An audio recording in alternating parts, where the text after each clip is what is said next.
We're talking about the best places to sell digital products this year. I've been selling digital products full-time since 2015, and one of the most important decisions that allowed me to do that was choosing the right places to sell them. In this video, I want to share my top 3 online marketplaces to sell on, my favorite self-hosted platforms, and 3 tips to help you avoid giving up more profit than you should. When you're deciding where to sell your digital products online, you really have 2 different paths that you can choose from, or you can choose from both. The first one would be online marketplaces, which is already an established site that has known traffic to it, or you can go the self-hosted route where you would post and sell your products on your own website. We're going to talk about both of these as well as the pros and cons of each, but first we're going to talk about online marketplaces. So the first pro with an online marketplace is obviously the traffic. That's mainly the reason why creators go there before going the self-hosted route, because you don't need a following online at all to get started there. You basically just upload your file, post your preview images, and you're ready to sell. The other great thing about it is most online marketplaces have a non-exclusive selling agreement. This means that you can post the exact same digital product on multiple marketplaces. So there are obviously some cons that come with this too. So the first con would be that the marketplace, because it's their marketplace, they get to decide what license they get to apply to all the products that are posted there. They get to decide what types of discounts they're going to offer if they choose to offer a promotion site-wide. That means that buyers can get your product for cheaper than you listed it for, and the marketplace doesn't have to ask your permission for that. And then the last thing and the greatest con for most sellers is the percentage that marketplaces make. I do want to mention that if you are just getting started with digital products, I always recommend posting on an online marketplace. It is so easy to get up and going because you don't need a website, you don't need an online following at all, and you can still get a lot of traffic to your items, start building up that passive income and your audience, and then you can move to self-hosted. So let's talk about my 3 favorite online marketplaces to sell digital products. My first recommendation here is Creative Market, and it's kind of like the place that most creative sellers want to end up with a shop online because they have so much traffic coming to their website. I would say the #1 place for where people get creative digital products. That's the goal here if you're planning to sell on online marketplaces. And a few other pros are that they have 3 different license types, which is really great because you can upsell buyers and make more on each product sale because of that. They have monthly payouts and they provide quite a few analytics, so you can learn a lot about what buyers are looking for the products that you're selling there. They don't have any review process. Once you open up a shop there and get approved to have a shop, you can just upload product after product, as many as you want. Once you get approved for a shop, you just keep on uploading. Now the cons. Because it's such a high trafficked website, opening a shop there is extremely competitive, and it will take a while to get approved, especially if you're just getting started. So I would say to focus on my other 2 recommendations for this category. Once you get shops opened up on those sites, then you can reapply to Creative Market. But if you've been selling digital products for a while, or if you have a large existing portfolio of digital artwork, just share that. And then the other big con is because it's their marketplace and they have so much traffic, they really can get a little greedy with the commission that they provide their sellers. And it used to be 70%, and then they knocked it all the way down to 50%. There's nothing you can do about it. It's their website. They get to decide that. So it's just something to keep in mind when you're selling on any type of online marketplace. The next online marketplace that I recommend is Design Bundles. Now, if I were just getting started with digital products and my goal was to end up on Creative Market eventually, the very first online marketplace that I would begin selling would be Design Bundles, because there are so many pros to selling there. First, they offer a very generous commission amount, 75% for any non-referral sales, which basically means if a buyer comes and purchases your product and didn't come to your product link from a referral link, you get 75% of that sale. If a buyer does come using a referral link, then it's 50%, which is the same as the other marketplaces. So it's kind of like a win-win no matter what. They have 7-day payouts, which is way better than the monthly payouts of other online marketplaces. They have minimum pricing, which is actually really significant because it reduces undercutting. So it's not like this race to whatever is cheapest on the site. It forces sellers to fairly price their items for buyers, where you're not just selling like $1 or $2 products. It's helping sellers and it's letting buyers know that there are quality products being sold here. As the name suggests, they do offer bundles. So if you're looking to make a quick few dollars off of a brand new product or an existing product, you can apply to be part of their bundles. And that's a nice way to make some quick cash without having to wait for one sale at a time. The review process on design bundles is significantly easier than Creative Market. So if you are just getting started, you'll just need a few examples of your artwork, and it's much more likely that you would get accepted.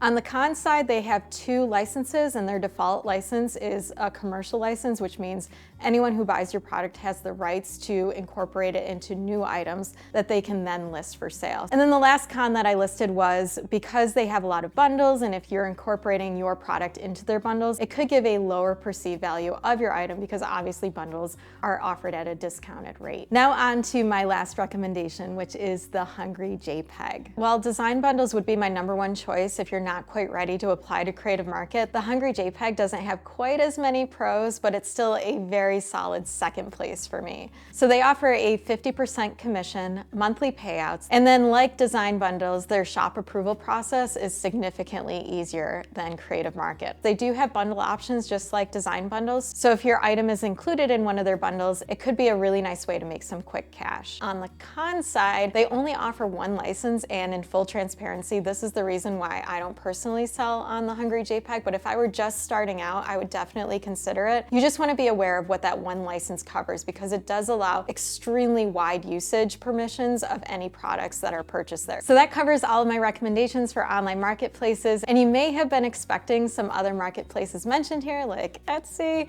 but I had 3 criteria for choosing each one of these, and they were that the marketplaces had to have a strong history of having categories of products that sold for at least $10 or more. This allows sellers to make a higher potential passive profit off of their products, which is really important as we're getting into this. And if you want to go full-time with digital products eventually, it'll be imperative that you offer products that are higher priced than just, you know, your $2 to $5 items. The second one is minimum pricing. Minimum pricing tells me that a marketplace values the creator's artwork because they're avoiding undercutting and just becoming like a dollar store of digital products. And that's not what you want to be a part of if you're looking at selling digital products long term. And then the last thing is being really transparent about what the commission is for their sellers. So I always look for at least 50% or more for any online marketplace without any hidden fees, like Etsy definitely has. So those are my 3 major criteria. So if you're exploring other different marketplaces, I would keep those 3 in mind. Now that we've covered online marketplaces, let's talk about the pros and cons of self-hosting your items. As I mentioned before, self-hosted means that you are putting your products on your own website and then selling them directly to your buyers from there. And just like with online marketplaces, there are some general pros and cons to this, but in my opinion, way more pros than cons. So the first one would be the higher commission. It's pretty shocking how much more you can make per sale if you are bringing the buyers to your products yourself. You are not looking at 50% a sale. You're looking more like 85 to 95% a sale. You also get to choose your own licenses, and I've chosen a personal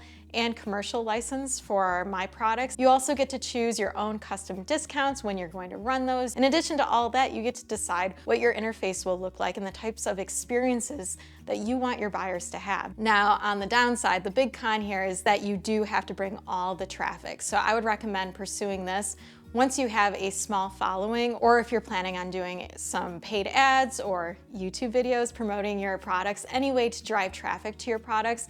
Just keep that in mind that you are responsible for driving all the traffic and bringing your own buyers in when you go the self-hosted route. Now that we've covered that, let's talk about my 2 recommendations. And the first one is Gumroad. Gumroad has a special place in my heart because I've been using them for almost 10 years now, so I have a lot of experience with just using their interface and knowing exactly what the pros and cons here are. So the first big pro is that you make about 85% off of every sale. They take a 10% flat fee off of every product sale, but you also have to cover processing fees, so credit card payments and PayPal payments, and that usually ranges like 3% to I want to say like 5%, but it depends on where you are in the world, so you'll just want to look that up. The other thing is they provide their own interface, so much like an online marketplace, you can just upload your product, your preview images, your description, you just publish it and it's ready for sale. They offer a pay what you want option, which is really great, especially if you're just starting with digital products and you just want to kind of gauge the temperature or give a freebie away. There's also no monthly fee with Gumroad. They are strictly commission based,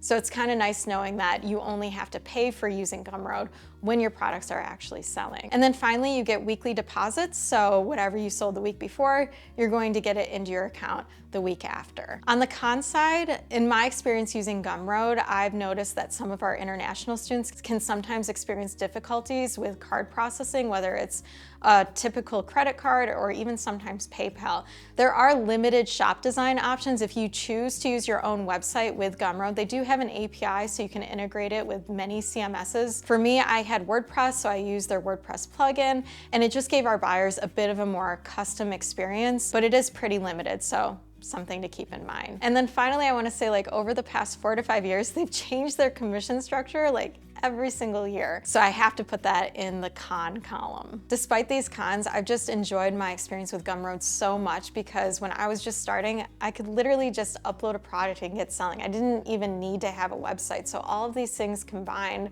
made my experience with Gumroad just a really wonderful one, and I'm still continuing to host my products there. I also want to mention, I forgot to put this as one of the bullets, but they have something called Gumroad Discover, and when you post your product, even though you're expected to bring all of your traffic to your products, with their Discover feature, if you toggle that on, Gumroad will take an additional percentage off your sales, but it will put your product in front of buyers that have purchased similar products from Gumroad. So if they purchase a product from another seller that has a similar product to what you're selling, if you're saying, yeah, you can make my products available through Gumroad Discover, Gumroad will then advertise your products to that buyer right after they purchase their product. So I've actually gotten a lot of sales through Gumroad Discover, even though I'm giving up a little bit more of a percentage. I'm actually getting in front of buyers that I never would have gotten in front of otherwise. So another really great feature of Gumroad. Now let's move on to Shopify, which is my second and last recommendation for self-hosted. And I've only recently moved over to Shopify, and it's only because my volume on Gumroad got to a point where I was giving up more from paying per commission than I would with a monthly fee. So Shopify, you do have to pay a monthly fee, which is in the con column here, but there are a lot of really great features and pros that come with using Shopify. The first is that you get at least a 90% commission. Because they're not commission-based like Gumroad is, and you're only paying that monthly fee, you just have to cover your processing fees. So once again, that's like a 3 to 5% range depending on where you are in the world. They have incredible SEO. So every single product that you create is on its own page. So that's generating SEO, so all of your products can be found easier through search. Another massive advantage with Shopify is plugins. So plugins can really enhance the experience for both buyers and sellers, from your admin area to the experience a buyer has as they're purchasing your product. You can create bundles really easily. We integrated a plugin to ask for reviews for our products, which can encourage future sales. So just a lot of capabilities because there are plugins available to you. With Shopify, it is up all the time, so you never have to worry about any downtime with it. Deposits take generally 2 to 5 business days if you're a US business, and this can vary depending on where you are in the world. And then finally, incredible analytics. These are analytics like I have never experienced with any other online marketplace that I have sold from, or even with Gumroad. These analytics just truly cannot be matched. I was actually kind of shocked that I got so much information in our con column. So there is that monthly fee. Shopify, this is kind of like a pro and a con. You can purchase themes, so you can customize your buyer's experience that much more.